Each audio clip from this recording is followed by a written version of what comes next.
appelés les pharaons noirs. Page 177. Je voudrais dire de la façon la plus officielle ceci. Ce que vous appelez les sociologues, qui font l'ethnosociologie sur l'Afrique, ils ne font pas la sociologie, ils font la négrophobie appliquée aux sociétés africaines. Ce que vous appelez les philosophes, qui font l'ethnophilosophie sur l'Afrique, ils font de la négrophobie dans la philosophie. Ils font même la négrophobie dans la musicologie. Ils font même la négrophobie dans la poésie. Donc, qu'est-ce que je veux dire?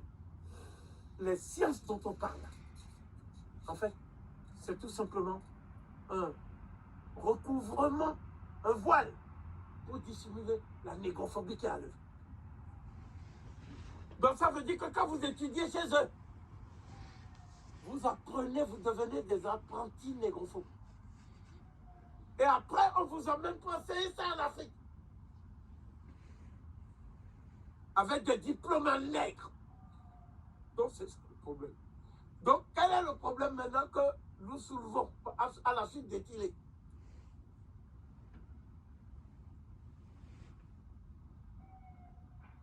Nyamao, précise la fin de la phrase. 8e question, la fin. En tout cas. En insinuant que seuls les Noirs nubiens seraient les pharaons noirs. Voilà. Bien. Je vais d'abord passer par une affirmation. Écoutez bien ce que je vais dire. Il faut que les frères écoutent. Il n'y a jamais eu de pharaon blanc. Jamais. Pourquoi? Parce que le sud de l'Afrique, c'est le pays des Noirs. Eux-mêmes on dit c'est l'Afrique intérieure, que des Noirs, très Noirs, nègrement nègres là-bas. Donc ceux qui viennent de là-bas ne peuvent être que Noirs. Or, pharaon, ça n'a aucun sens. Le mot c'est Nessou, celui qui vient du sud. Tu ne peux pas venir du sud, être blanc. Tu as le fils. C'est-à-dire, je vais même aller plus loin, mais là. Il est impossible de dire que quelqu'un est roi sans nous dire les conditions à remplir pour être intronisé roi. C'est impossible. La première condition, il faut être de souche nubienne et soudanaise. Le peuple n'obéirait jamais à un Libyen, à un Grec, tout ça. Jamais. Donc, dire cela même, supposer un instant cela, c'est supposer que le peuple n'est pas légitime. La légitimité, c'est de sang d'une femme noire venue du Soudan. Sinon, tu ne peux pas le voir. C'est la première chose que j'ai dit. La deuxième chose, tu ne peux pas être roi si tu n'es pas sacré et consacré par le clergé d'amour. Or, on nous dit, il est impossible qu'un étranger non égyptien, roux, rouquin, et locodère, tout, puisse être consacré par le clergé d'amour. Ça n'a jamais existé. Jamais. Pourquoi? Parce que le clergé d'amour se fonde sur les rites, millénaires, les cultes millénaires du Sud. C'est la deuxième chose. Troisième chose. Tu ne peux pas être pharaon si tu ne parles pas la langue nubienne. Nubienne. Tous les pharaons parlaient la langue nubienne. On nous trompe pour dire que le nubien est différent de l'égyptien. En fait, ce qu'on appelle l'égyptien, c'est une forme d'une langue soudanaise qui a été appliquée dans les temples d'Égypte. Que ce soit d'Endera, que ce soit les temples des millions d'années de Ramsès. C'est une langue nubienne qu'on appelle l'égyptien. C'est une langue nubienne. Pourquoi? Alors, voilà pourquoi. Parce que les premières attestations, les premiers documents, sont attestés en Nubie. Les premiers documents. Et c'est pour ça qu'on ne fait pas de publicité sur les textes hiéroglyphiques et les hiéroglyphes trouvés par Gunther Dreyer, qui est le chef de la mission des archéologues allemands. Et ces textes nous font remonter jusqu'à moins 5000. À l'époque, on est au Soudan. Comment on parle une langue en Égypte qui serait venue en fait des Asiatiques bons à rien? Et cette langue, c'est au Soudan que ça commence. Où sont les documents chez les bons à rien? Les documents. Tu vois, ça dit c'est chirurgical ce que je dis ce soir. Dernière chose, il est impossible que Pharaon ne soit pas adoubé par les conseils. Et le premier conseil, c'est le conseil des femmes. Et c'est présidé par la reine-mère, Moutinesou.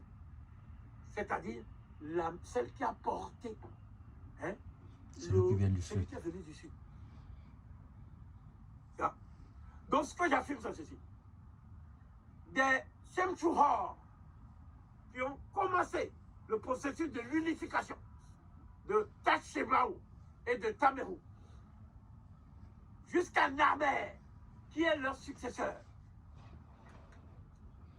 en passant par Oudimou, dans tous les rois, jusqu'à Djezer, Nétériket, Kaba, tous ces rois, jusqu'au dernier souverain, Nektalebo, Nakuta, Bouta, Nektalebo, c'est tous des mêmes.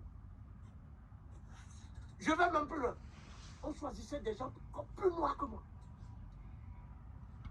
Bon, maintenant, la question qu'ils nous ont posée, c'est ceci. Est-ce qu'il y a jamais eu de blanc en Égypte? Bon, je pose la question suivante. Est-ce qu'il n'y a jamais eu de noirs en France? Non, mais attendez. Parce qu'il ne faut pas aussi déraisonner ou dérailler. Donc, la question que nous posons. Il y a des noirs en Chine. Il y a des noirs au Japon. D'accord? Mais voilà ce que je dis maintenant. Voilà pourquoi les blancs aussi. Il y a un autre aspect. Qu'ils attendent, si je fais ça, ils vont m'attaquer. Bon. Nous avons tous les documents des blancs qui se sont infiltrés en Égypte. Tu vois? Tu vois? Bon. Ce sont des prisonniers de guerre, des captifs entravés, et vivant dans des conditions d'humilité totale. Je vais même plus loin. Ils étaient caricaturés en crapaud. Alors, ok, c'est vrai. Caricature en crapaud. Et les locodins étaient des domestiques chez les Noirs. On voit la dame Kemsi, sa domestique blanche, en train de lui faire des cheveux. Et on précise bien Kemsi, ça dit la noire. Kemsi, son nom, ça dit la noire. Et celle qui est blanche, on dit qu'elle, elle est blanche, et elle vient de Mitali, et elle est domestique. Oui. Les blancs rivalisaient en, comment on peut dire, en faillotage pour demander aux Noirs, hein, Naber, il faut écouter, c'est toi le pharaon, tu dois écouter, pour demander aux Noirs de les accepter et de les éduquer et de les civiliser pour qu'ils cessent d'être méchants. Ça, c'est dans les stèles de Merneptah. Et ce qui se passe actuellement, comme les Égyptiens, comme ils ont dit que c'était des blancs, les Égyptiens, hein, je leur dis, montrez-nous les Égyptiens blancs. Et chaque fois, ils montrent des noirs. Je dis, mais montrez-nous les Égyptiens. Pourquoi ils ne montrent pas les Égyptiens? Parce qu'ils ne veulent pas voir dans quel état le blanc est entré chez les noirs. Alors, je vais être très clair. Le blanc est entré dans la civilisation noire à l'état de nomade, affamé, assoiffé, apeuré. J'ajoute qu'il était inculte, il était ignare, il était ignorant. Et j'ajoute aussi, il était hygiéniquement malpropre. D'accord? Voilà pourquoi les Africains disaient toujours qu'aucune femme égyptienne ne peut avoir commerce sexuel avec un grec. Et les noirs ne pouvaient même pas manger dans un plat de grec.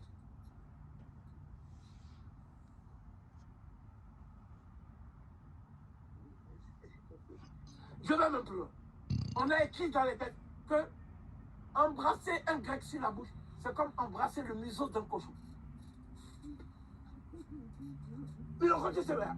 Donc, ce que je veux dire ce soir, c'est que le blanc n'a rien apporté à la civilisation égyptienne. L'infiltration des blancs et le métissage en éventail qui en a découlé a même constitué un facteur qui a perdu l'Égypte.